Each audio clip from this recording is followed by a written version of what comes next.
Please welcome your panelists for Big Data, the Next Frontier in Risk Management, moderated by Executive Director of the Milken Institute's Center for Financial Markets, Staci Warden.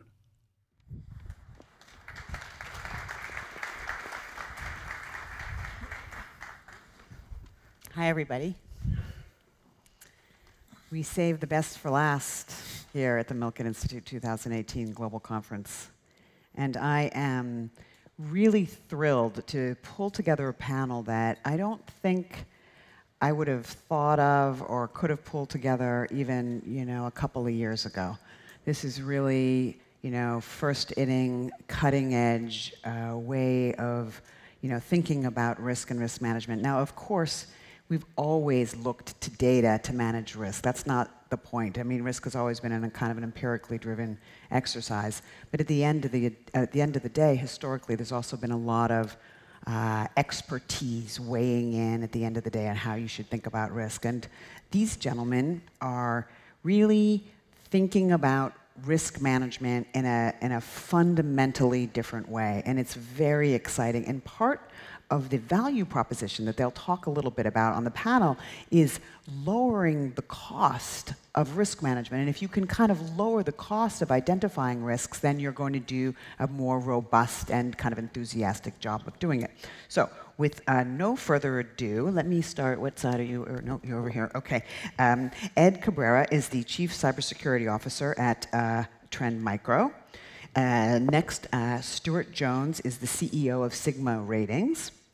To my right, Mark Rosenberg, CEO and co-founder of GeoQuant. And to my far right, Stephen Scott, who's the founder and CEO of Starling Trust Services. So a C-level type panel here.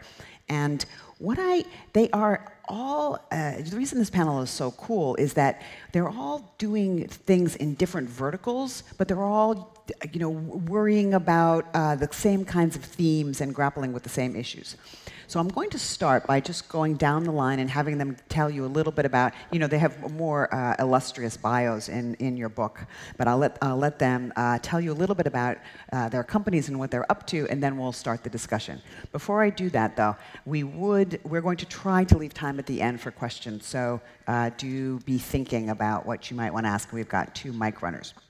So, Ed, why don't I start with you? Tell us a little bit about Trend Micro and your role there. Sure. I'm the Chief Cybersecurity Officer there at Trend. Before joining Trend, I spent 20 years with the U.S. Secret Service, working in and managing many different cyber programs there. Been at Trend for about 2.5 years. But Trend actually turns 30 years this year. We, as a company and as an organization, have been doing security for our customers from endpoint and consumer side, but at the enterprise level. So for us, we've done a lot of innovating and around threat research and vulnerability research. And what's the big key there is data, right? Data is the biggest thing for us, not only to help ascertain what threats are coming down the pike, what's the evolutionary nature of the threats that we're seeing, but what can we do to get ahead of it to not only protect our customers, but ultimately lower their risk. Who are your customers? We're a global company, so we have over 500,000 customers around the world, and they are in all kinds of verticals. But institutional. Institutions, from perspective of the financial, healthcare, government, essentially those are our customers that we really focus our efforts, but we have retail and others as well. Okay, Sigma Ratings, tell us about it and why you decided to found it. Thank you, Staci, and congratulations on a great conference so far. So, my name is Stuart. I'm the CEO and co-founder of Sigma Ratings, and we are the world's first AI-powered non-credit rating agency. And what we mean by that is we're looking at quantifying management, governance, and financial crime risk in companies with a focus on companies in emerging markets and frontier markets.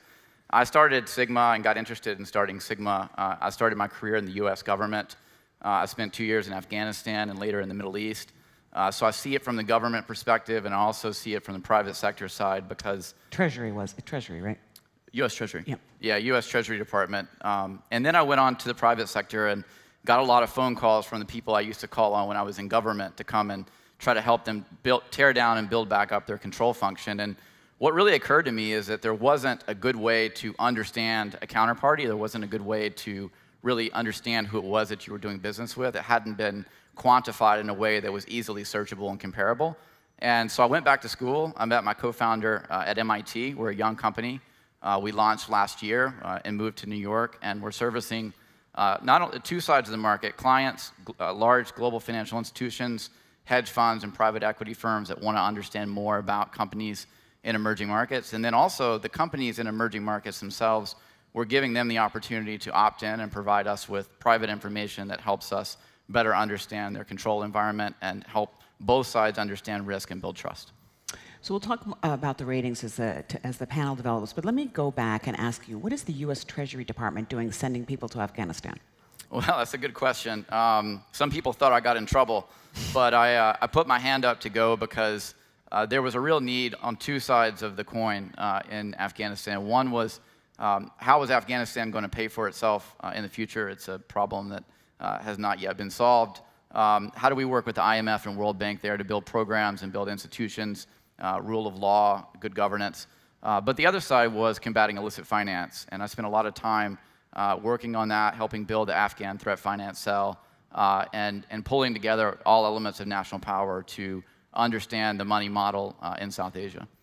And so that's money laundering as a kind of viewed as a national threat. Is that kind of the connection there? Yeah, so money laundering, terror financing, when I moved to the Middle East with the Treasury Department, it was more about Iran sanctions and how we apply sanctions to pressure regimes and pressure those that are seeking to develop weapons of mass destruction. Right, okay.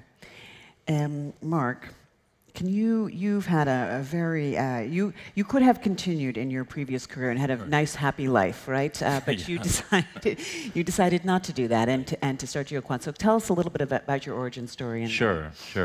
So like I think many of the panelists here, what we do at GeoQuant is quantify something that's very difficult to quantify. In our case, it's political risk and political change.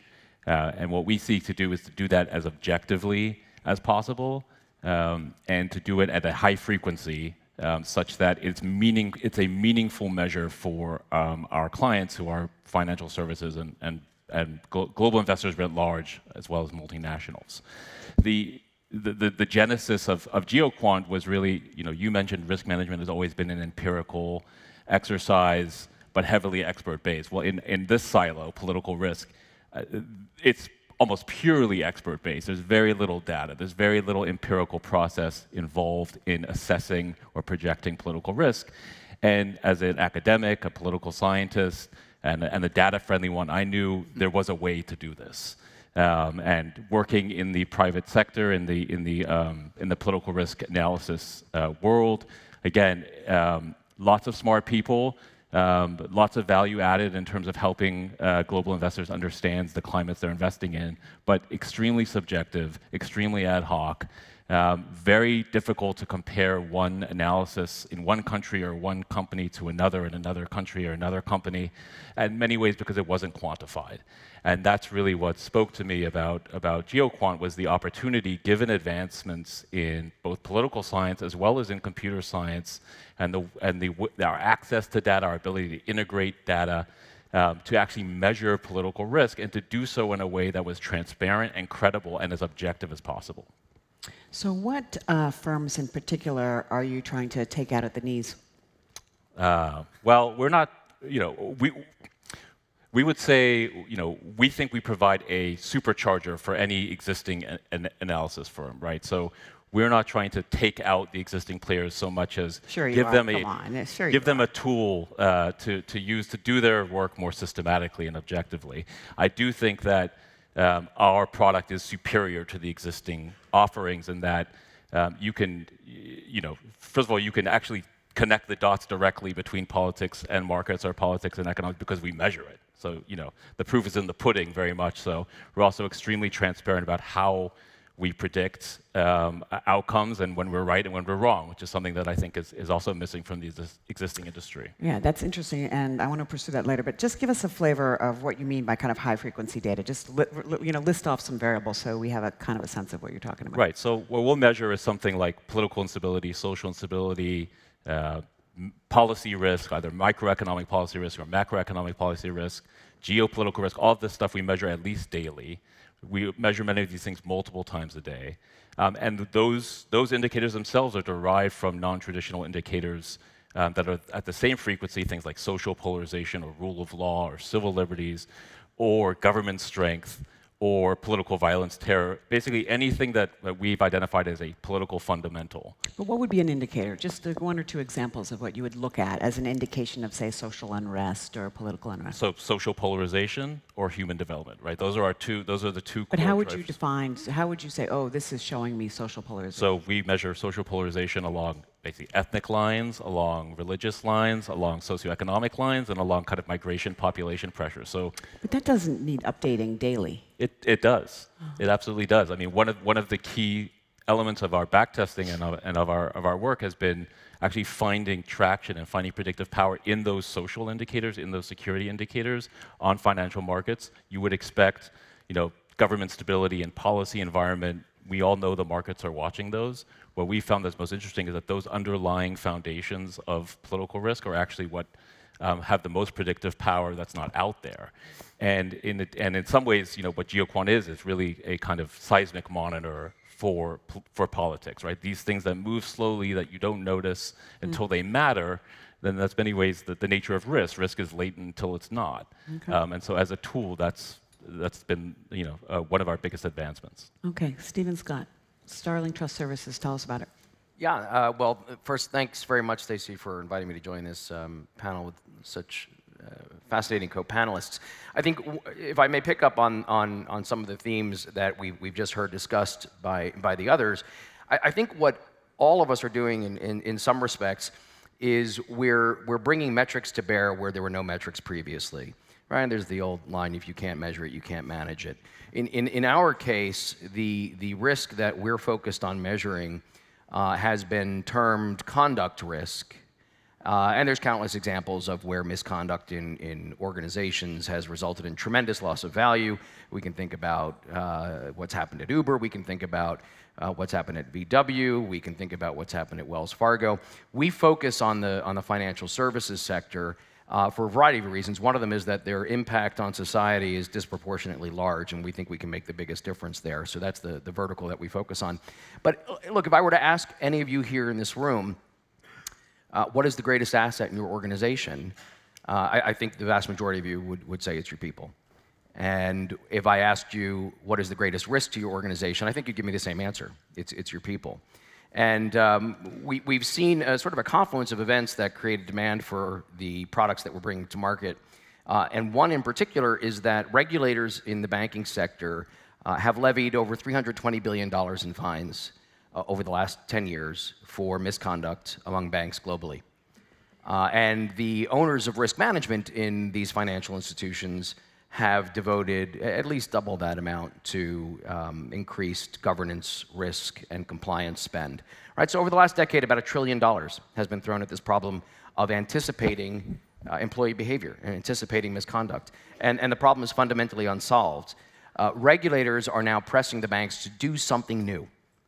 They don't want to be prescriptive. They're not telling the banks what to do. But they're saying you need to do something new, and they're arguing along with that conduct is a consequence of culture. And because they have a responsibility to regulate conduct, they have a corollary duty to supervise firm culture. So they're going to the firms and they're saying, tell me what you're doing to measure and manage your culture in a way that allows us to have confidence that your culture is driving desired behavior and not the contrary. And the CEOs and risk managers of the banks respond by saying, what does that mean? What metrics can we bring you that you'll find credible and compelling? And what we've been able to do at Starling is to demonstrate that in corporate communications metadata flows, colliding that with some HR data sets, there is discernible signal that ties with predictive reliability to particular behaviors that management is focused on. And so we're creating a set of metrics that are replacing what has traditionally been handled through consulting offerings and survey offerings. We tend to speak in metaphors, and one of the things that we say is that around most of these risks, management is blindfolded and swinging a stick at a piñata, and the consultancies are coming in and they're offering them more sticks, longer sticks, fatter sticks. And our thesis is, what if we just took off the blindfold, right? What if we could make the invisible systemic risk visible, measurable, actionable? Wouldn't that be a superior approach? And that's what's driven the adoption of our tools in the market. Okay, so let me ask you kind of a similar question. What's an indicator for you of sort of bad culture? What would you need to see to say, oh, this company has a troubling culture, and you need to do something about it? Yeah, so we believe that culture is a set of underlying behavioral norms that characterize the way things are done around here. And we don't think, this is sort of the point Mark made, risk is not important until it's manifest. And we don't believe that culture really matters except in as much as it is demonstrated through behavior. So what we're looking at are comparing two different behaviors. So one is the behavior in communications, digital communications. But what kind of behavior, though? So yeah, we look at signal in the metadata. So I don't want to go too deep down the rabbit hole here, but the way machine learning works is, think about it as finding puzzle pieces that you didn't know existed and then assembling them. So we find features, as the language is known, in corporate communications metadata, and there's dozens and in many cases hundreds of them, that when assembled through AI result in a clear picture. It's hard to talk about this stuff in the way that the human brain comprehends, because machines don't think the way humans do. But I'll give you an example. We see that if someone changes their communications patterns with their peers, or conversely, their peers change their communication patterns with them, we see reduced communication, we see something that signals withdrawal, we see a reduction in what we call intimacy of communication, right? If I write Mark, I write Mark, I don't CC Staci. If I BCC a whole bunch of people, then that indicates something. And when you pull all those different pieces together, you get a picture that emerges. Okay, I think there's a lot to unpack there, but let me just, and I'll ask, I think, all of you, I'll direct a question to one of you, but then the rest of you can kind of always pile on. And Mark, why don't I start by, with you, because you are, I think, in the field that, to your point, was the most expert. And the sort of corollary or other side of the coin to the point that you two made about being able to, lift up the blindfold is this accusation that you really now are looking for your keys under the street lamp, right? You focus on what can be measured, and how do you answer that? But also, how do you compensate for the inevitability of some of that? I would argue. Right. It's a good question. I think the answer is yes. We're looking for our keys under the street light, but with a really good map. Right, and that map is based, in our case at least, on political science. Right, it's an established literature, an established knowledge base that is not, it's not chemistry, it's not physics, and no one is pretending it is.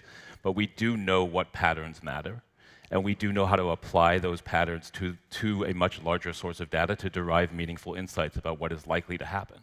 And so, yes, there is a lot of noise, and yes, it is difficult to make predictions on political outcomes, of course, but starting with an objective baseline, starting with a place where we're applying knowledge in a meaningful way to derive as objective as a prediction or an insight as possible is better than sticking your finger in the air.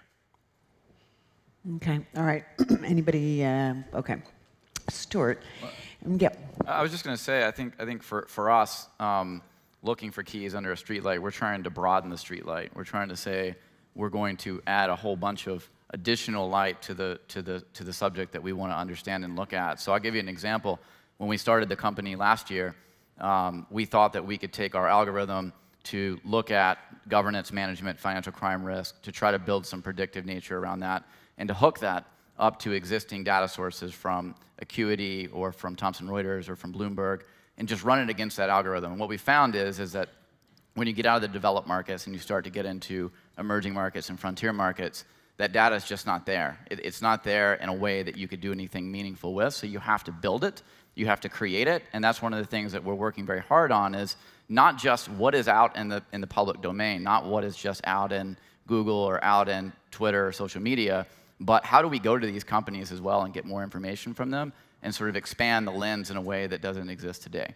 I would challenge anyone here, to Google a bank in any country, anywhere in the world, and put into that Google search, is this a good bank? What you're going to get back is P&L, what you're going to get back is asset size, what you're going to get back is customer surveys, but you're not going to have any idea about the governance of that institution. You're not going to have any idea about the financial crime controls of that institution because that data doesn't exist. So you have a public rating, and then you have an augmented rating after you talk to the company, or how does that work? Is that right? So what we're doing now is we're ingesting anything that we can find in the public domain. I think the starting point is to say, if I'm the CEO of a bank or I'm the CEO of a company in a faraway land in any country, in any emerging market or frontier market, I get to make the decision along with the board on what it is that I do and where it is that I operate. All of that sort of information is in the public domain.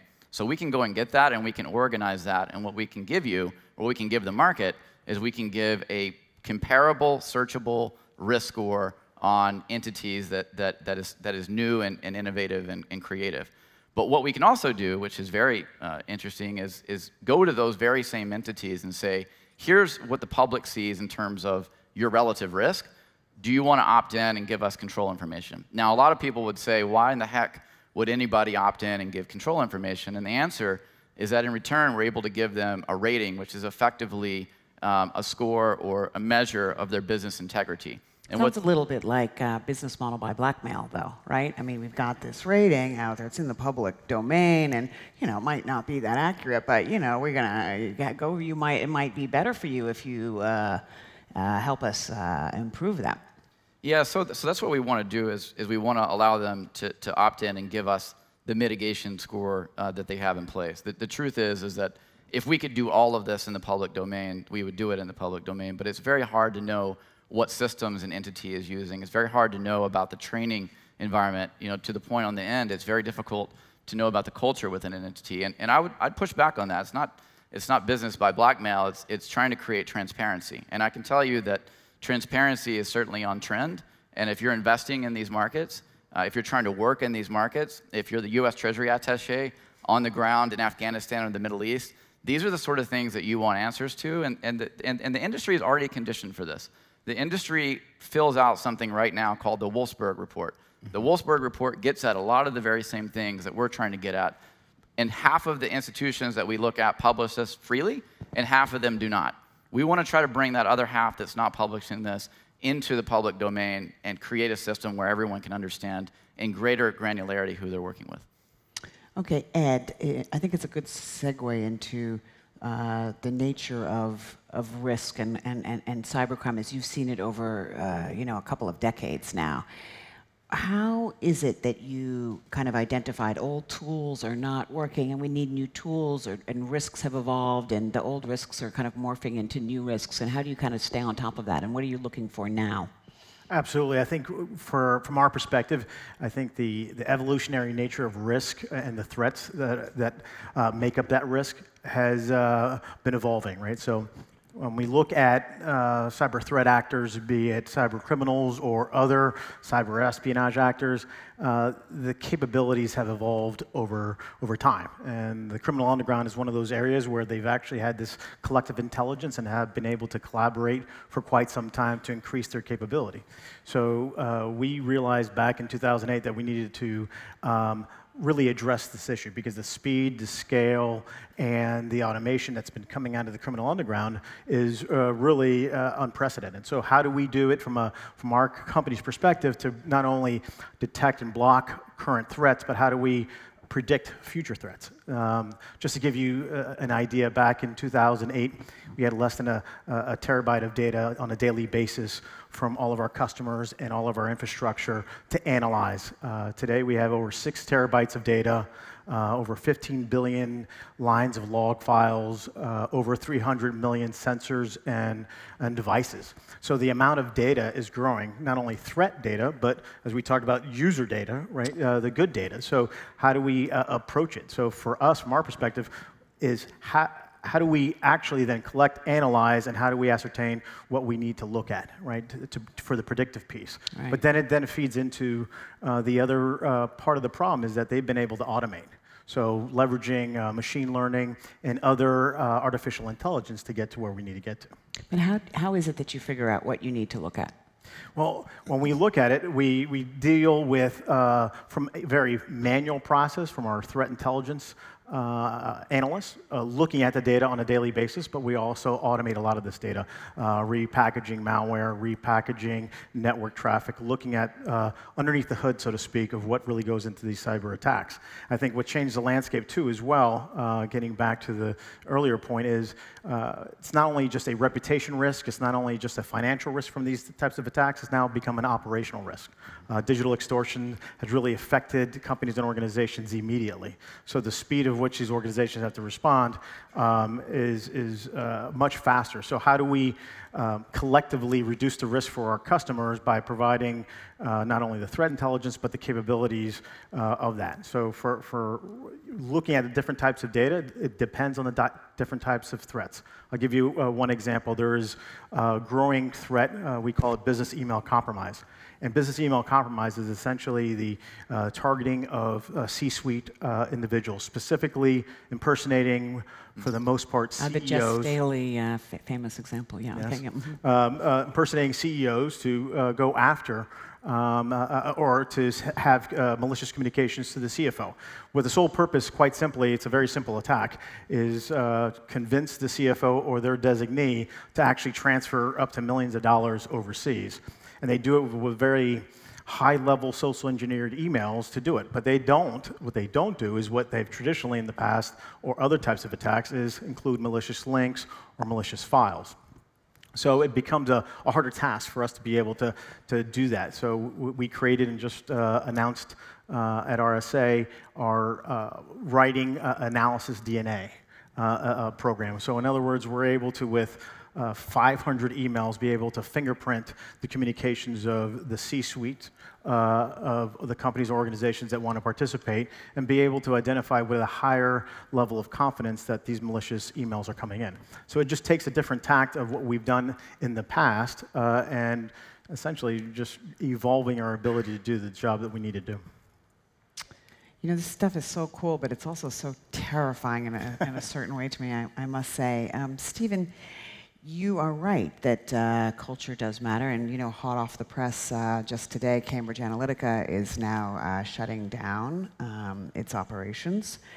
There was also the story about Palantir, and JP Morgan came out about an individual at JP Morgan a couple of years ago using Palantir to really spy on employees and developing kind of variables about how they behaved and the like. I know you look just at metadata, but how do you think about that kind of trade-off? Just not that you're not, and I'm not accusing you of revealing unique individual data, but this idea of a kind of a meta look at how people are behaving. How do you think about that in terms of it? It gives me the heebie-jeebies a little, honestly. Yeah, and you're not alone. Look, I think there's an interesting theme that's come out from some of the comments that we've just heard, and it gets right to your point, Staci. So there's a massive explosion in the amount of data available, and what we've heard from Ed is that there's a whole bunch. What we've heard from the rest of us is there's different kinds. And in that data are clues. And I think what's important that hasn't been brought forth here is that the more clues you have to sift through, the harder it is to solve the mystery. It's great that there's more clues, but it just takes much more time to sift through this stuff. So what becomes important are the models that you develop. And what you've heard from all of us is that we all have particular domain expertise, which allows us to create models that are very efficient and effective at distilling the right signal from the background noise so that you get actionable outputs. And that's where it ties into your question, Staci. I think the question is one of why do you exist? What is your expertise? What is it that you're motivated to do as a founder? What is it you're motivated to do as a firm? And is that something that serves a social good, right? And Larry Fink is asking that about every company out there these days, right? I mean, okay, are you doing something that serves a social good? I think the problem that Cambridge Analytica ran into, and the stories are in the paper, it would be very hard for them to say that what they were doing aimed at serving a social good. I think, Facebook's been now, of course, caught up in that. I think that Facebook would argue that they are there to do a social good, but their tools were misused by other people in ways that they didn't contemplate. Mm. And so I think the heebie-jeebies go away when you, as an analytics firm, as a provider of these sorts of products and services, can demonstrate that your purpose is consistent with broad social value. Why are you called Starling? Does the name mean? Yeah, no, the name does mean something. So if you're familiar with the bird known as the starling, you'll see that they fly in these flocks that are almost magical in how they interweave with one another. It looks like a poetry and ballet in the sky. And our thesis was that is a great metaphor for what a fully functioning organization looks like.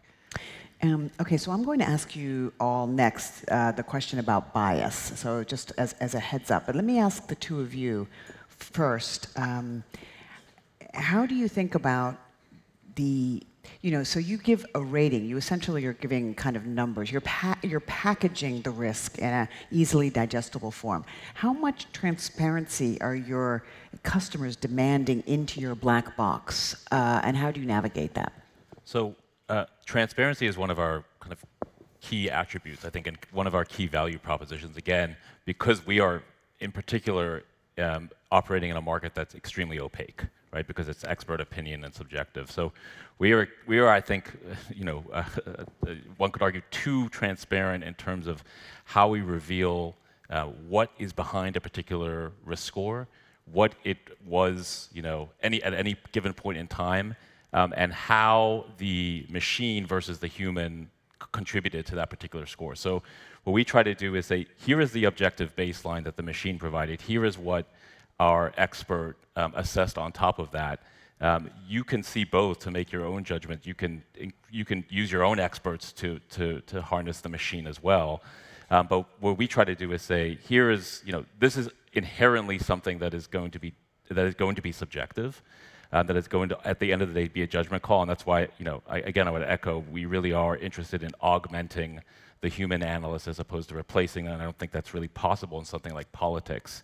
But you have a secret sauce, though, as well, right? We do. We have a secret sauce, but to the point, it's the model, right? It's the model and the domain expertise, and the fact, machine learning is just pattern recognition. We just isolate the patterns, right? And it's still up to the human to identify what that really means. Do you have essentially the same answer, or? Essentially the same. Look, we're building a knowledge graph that allows us to connect a score and how we arrived at a score in a way that is very transparent for the user.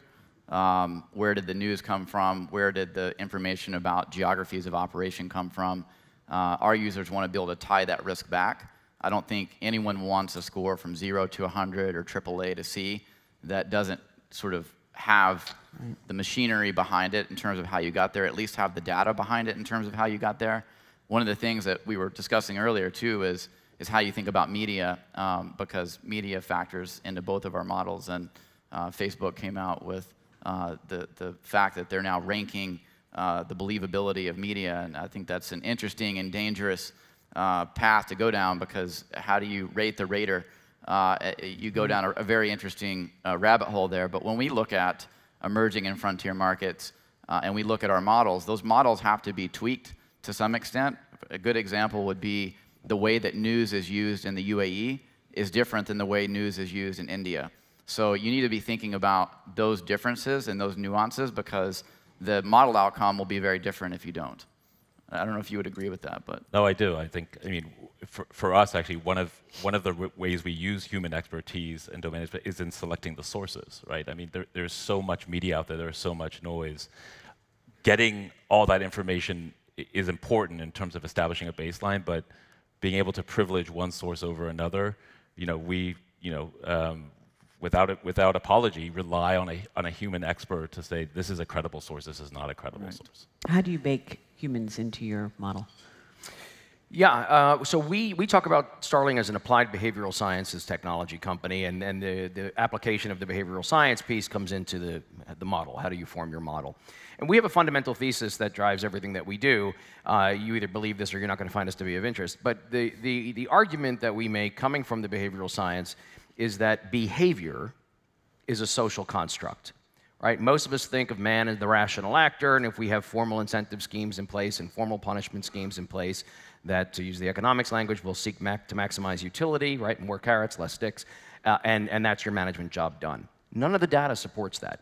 What the data does support, and this is why we have behavioral economists getting the Nobel Prize, is that behavior is derived from what we see our peers do, and most particularly the peers whom we trust most deeply.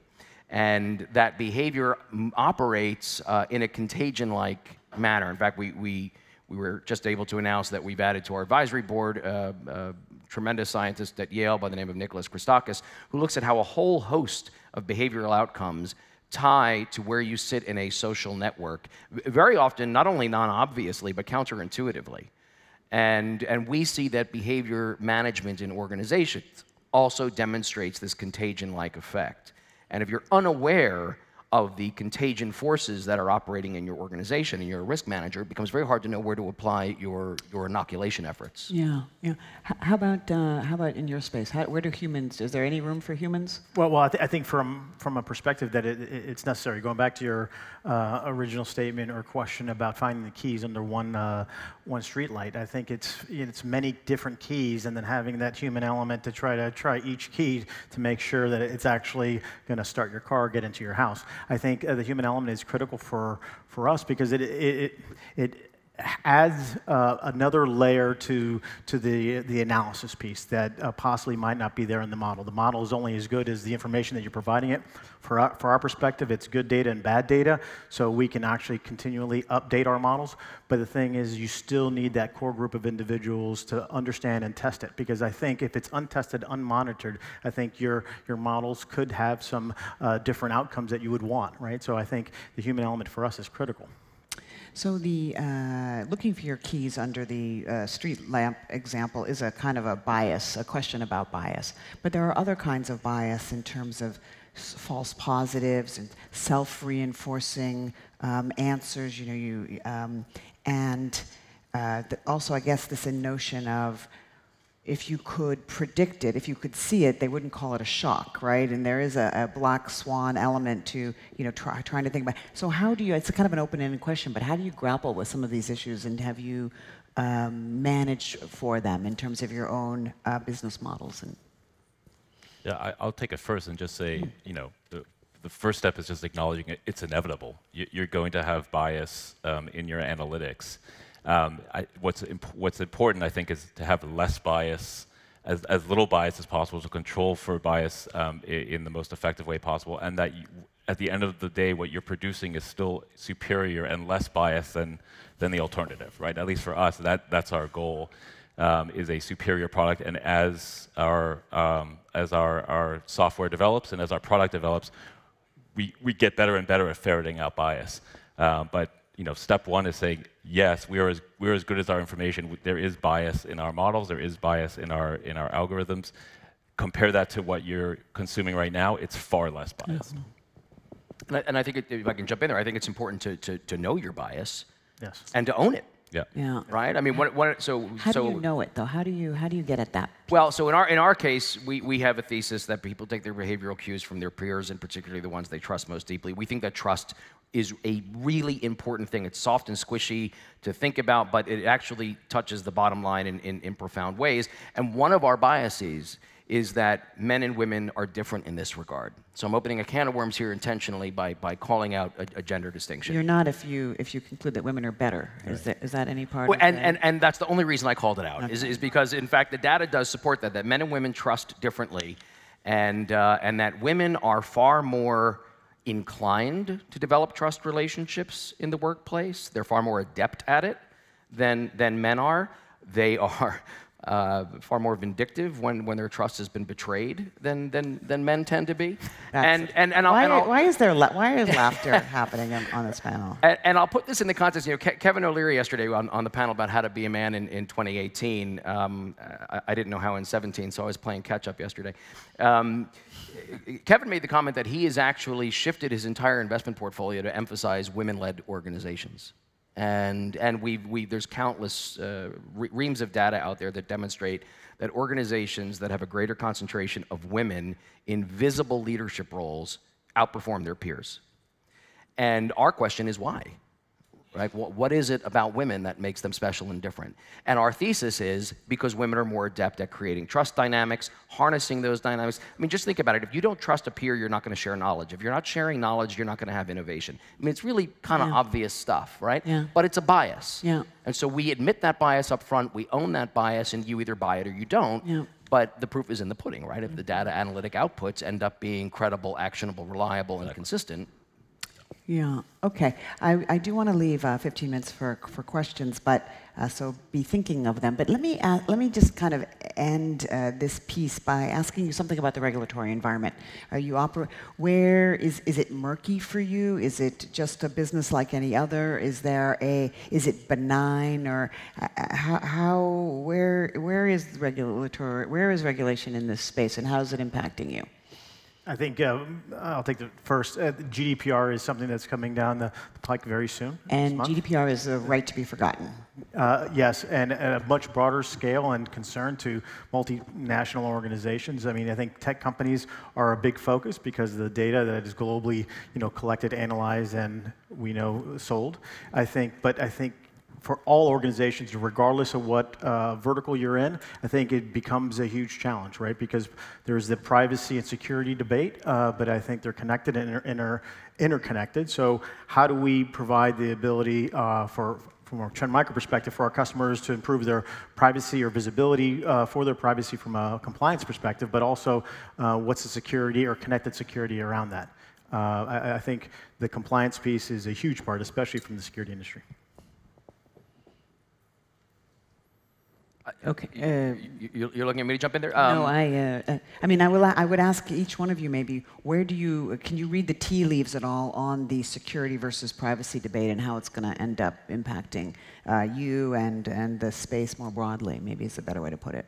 Yeah, and I think I agree. I think that's the right way to think about this stuff. Look, we have laws in this country that say you can't go into a person's home without their permission, unless you get a warrant to do so.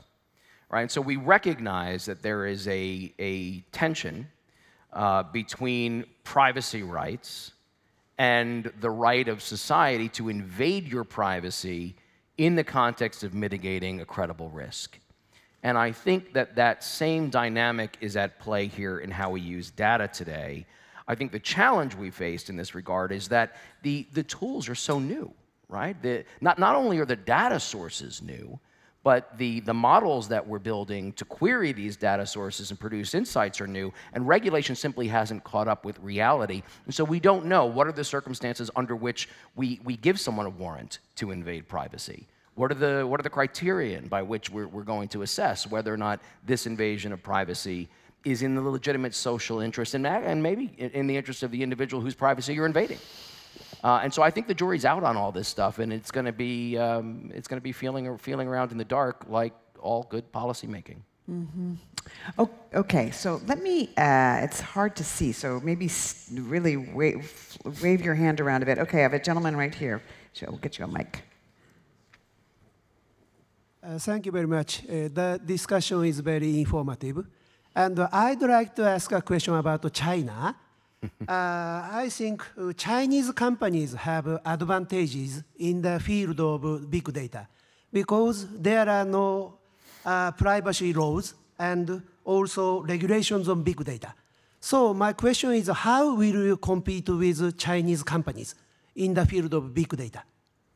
And I want to piggyback on that question to ask about this China social score as well, and what you all think about that and how terrifying that is to you. Does anybody want to kind of take the China question?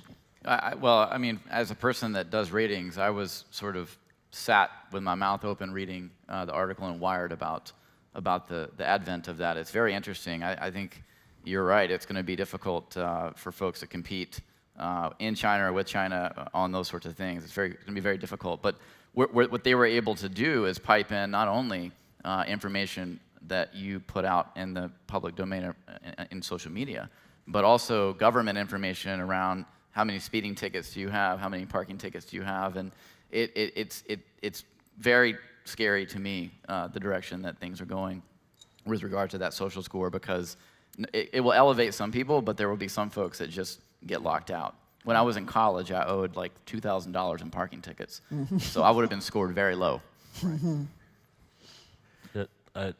I agree that it's a concern. I think, you know, as a social scientist, it's pretty fascinating, and it's a similar approach to what we use, say, to evaluate countries or to evaluate particular sectors in countries, except at the individual level.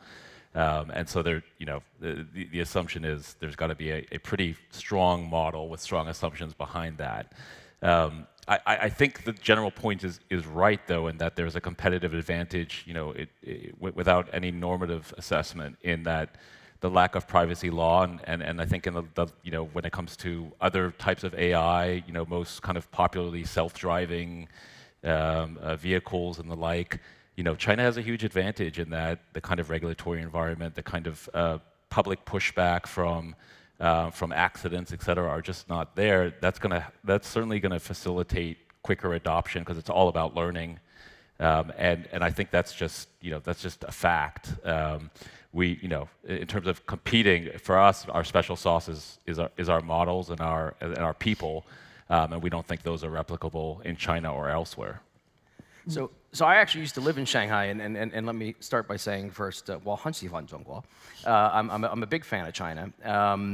But I think that this question calls out the tension that we referred to earlier, and what is your purpose in existence? And can people trust you, the purveyor, to use this sensitive? We don't just give a warrant to anyone to enter the house. We give it to the police. We give it to people that we've looked at and we've said these are the right sorts of people to have this power. I think the China question is an interesting one, because the technologies around this social credit system, it's the government that's using it, and it's the government using it for the government's purpose. Now, I think in China there's an argument to be made that there's some legitimate need for that. It's a provocative statement, I realize. But in this country, it's anathema, right? In the United States, there'd be no circumstance in where we'd want the government accessing people's data in this same way. So I think there's a tension there, but I think that we have different political systems and economic systems, and then we'll come up with different approaches to this. Okay, any other questions from the audience? Yep, we've got one right here. Thank you. My name is Spiros Kouvelis. I'm dealing mostly with development issues, so my question is mostly towards Mark. I find it quite difficult for socio-political issues to find data in a structured or unstructured way, the same way that, for example, Stuart would find data for economics, because they are much more judgmental, they're much more politicized in a way. So my question is whether you develop your own data and indicators in order to do that, and if I'm allowed the second branch of this question, on the business model for your company, why would somebody trust a machine-generated report when they can have access, for example, to CIA country reports that are publicly available with a very strong infrastructure behind, and humans that can create such reports with all the judgments inside? Right. Thank you. So yeah, two great questions. On the first front, you know, absolutely lack of data is a challenge. It's also the opportunity, because when you can create good data in an area where there is no data, that's a distinct competitive advantage, especially when you're doing it in a proprietary way. I think, you know, stepping back from that, there are two kind of more general approaches you can take. You mentioned socio-political data is often quite biased and scarce, but there is actually quite a lot of it from different kinds of sources. And so just the big data approach of taking in a lot more data points than you would to measure a particular indicator or that's traditionally used can help you. And there are new techniques for aggregating lots of different kinds of data in meaningful ways. So there are certain advancements in data science which help you take in a lot and come up with a meaningful signal out of that. That just by the law of numbers, you're taking in more data, you should more data, you should kind of reduce bias of any one particular data source. On the business model front, I think what we do that's of great value is one, you can't directly integrate a CIA World Factbook report into a investment portfolio or into a risk management strategy, right? So the act of quantification in a way that's comparable across time and across country is just as a systematic measure of politics, as an input to a much larger decision. I think. When you say that, do you mean you can upload into another more financial model? Yeah. Directly. Okay. The point is to, our slogans add politics to the equation, but to actually have a measure of politics along with all the other things you're measuring when you make an investment decision. And then the other element is the predictive element, right? And that is very much machine and human component, where the machine is just giving you the baseline, and then the human is really doing, to the extent we're making hard predictions, which we try to do as often as possible, that's a human assessment based on machine data, right? And you don't get that from the CIA World Factbook. Okay, any other questions? Yep, in the back. Hey there, Jackson Mueller with the Milken Institute. I'd be interested in your insights about the increasing amount of venture capital in the regulation technology space, specifically, and called RegTech, and your views on what's oversold at this point. Yeah. Thank you. Yeah, that's a good question. Well, I would say, they're definitely interested. We just closed around this year. We call ourselves RiskTech or RegTech. In terms of the direction that things are going, there's an enormous opportunity to capture in terms of efficiency. The amount of work, the amount of man-hours that are spent by global financial institutions, private equity firms, investment managers trying to understand and unravel some of the things that we're looking at are mind-boggling. I had a meeting with a large global US bank last week, actually, that told me that they classify 60% of the world as high risk. 60%. And those are the markets that I think most of us in this room want to be in the next 20 or 30 years. So if 60% of the world is high risk, and if something is high risk, it necessitates 5x, 6x, 7x the amount of work to understand and do KYC on that client, then the numbers start to become mind-boggling. This same bank has 3,000 people split between India and Florida looking at trade transactions on a daily basis. That is something that we can do better. That's something that we can do faster. That's something that we can do more efficiently.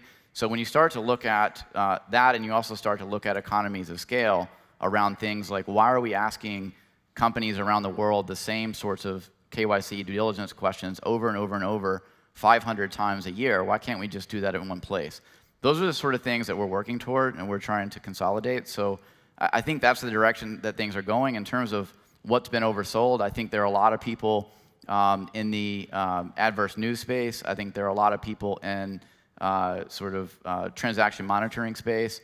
I think that not everyone can win at that. There will be some winners, but what the market really needs is some consolidation around a whole bunch of different angles that are specific to RegTech. Cybersecurity would be a whole nother area that's hot in that area too. But thank you for the question, Jackson. Anything to add on that, Ed, or? No, from a cybersecurity perspective, from a VC and the investment side of the house, I think that is cybersecurity market and companies, and looking for companies that are investing in this type of innovation, be it big data, threat analytics, but it's also around, obviously, machine learning and AI, I think, is something that, yes, the investor side of the house is definitely focused on. The only caution I would say is that sometimes there's an over-exuberance in looking for this type of technology without looking at the broader picture from a cybersecurity perspective. Yeah. Any other questions? I thought I had seen one over there, no? Okay, then in our last remaining minutes, let me ask you all to kind of, and I'll let you interpret this question kind of in any way that you like, but it's a little bit about, 1 minute each, reading the tea leaves for the next 5 to 10 years. We're in an early a stage in this kind of work. And so you can either take a spin on Stephen's kind of what is the impact that you hope to have or that you think this could have, or how do you think the industry is going to shake out, or what's interesting coming down the pike. Just kind of bring out your crystal ball for this last, and maybe I will just I'll let whoever wants to go first go first. I'll jump in, and it actually ties into the question in my mind around VC and the RegTech space. I have a pretty healthy disdain for venture capitalists in this space because there are very few that actually understand the space. You really have to have a particular domain expertise that many of us who've created these tools possess, and I think the investment community is playing catch up. I think what we're going to see happen in the next 5 to 10 years, and this is I think true for all four of us up here, is that there will be emerging industry utilities. Right? There's a lot of experimentation out there today with lots of startups in this space, bringing these new tools to bear on challenging issues that are not successfully addressed thus far. And some are going to win, and most are going to lose. But the ones that win will achieve network effects and will have the opportunity to become the industry standard utility. And I think you'll see a whole range of new champions formed in that process. Yeah, I would just jump in and say, we see huge network effects in what we're building. For 100 years, the market has had credit reports to look at to try to make decisions, but the future is changing. The investment landscape is changing. The geographies people want to be in are changing. Most financial institutions and corporations that we work with and talk to live in countries where credit rating would not make sense. So there's very little to go on. There's very little to use. Very little that's really granular to use to make a decision and really understand who you're working with. I think that the future will be the other side of the risk coin and greater quantification around geopolitical risk, greater quantification around governance, culture, management. That's where things are going. I can tell you that I had the opportunity to meet the CEO of one of the largest private equity firms on the planet 2 or 3 weeks ago, and he said, "Why even do this? We've looked at this. There's certain markets, they're just so corrupt that you can't even go in." And I said, well, that's a good point, but if you make the decision as an investor that you do want to go in, I think you would agree that not everyone's the same. It's not a 0 and 1. There's an infinite number of numbers between 0 and 1. So there will be some institutions that are doing the right thing, and there will be some institutions that are doing not the right thing. Wouldn't it be great to be able to know the difference? I think that's where things are going, and I think not only do corporations and boards want to know this, but I also think that the next generation and millennials and investors that care about ESG want this as well. So I would be on the lookout for business integrity and business integrity ratings being as important as credit ratings in the next 5 years. I would say from a cybersecurity perspective, I think the risks are going to grow exponentially, obviously, with the adoption of IoT and industrial IoT. I think we'll have many more sensors that might not be as dumb as you might think. It might have a lot more data. That might be a great challenge, but also a great opportunity when it comes to from an analysis perspective. And the other thing, too, we were talking even before coming out is what are the opportunities, especially from our perspective, of different data sets that have nothing to do with security, HR, and this. How can we bring that together in a very privacy-centric and compliant way to be able to do additional further analysis from a security posture, like not only going to a culture of a particular organization, but what's that security culture? Where are they at? So I think going forward, we're going to have vast amounts of new data to be able to be looked at, but also the risk going forward, because arguably the cyber criminals and cyber threat actors are right there on every platform that we are at and where we're going to. So that's what I predict. I would just speak to piggybacking off a lot of these comments, track record, right? I think in 5 to 10 years, we're going to have a really good sense of how well these tools do and how well they do versus the traditional offering. As you said, a lot of these are previously expert industries. And I think, at that point, 5 to 10 years down the line, my sense is, the machines aren't going to win, but a combination of man and machine the expert opinion is going to be completely obsolete. Okay, and on those words, please give a round of applause to my fabulous panel. Thank you so much, gentlemen.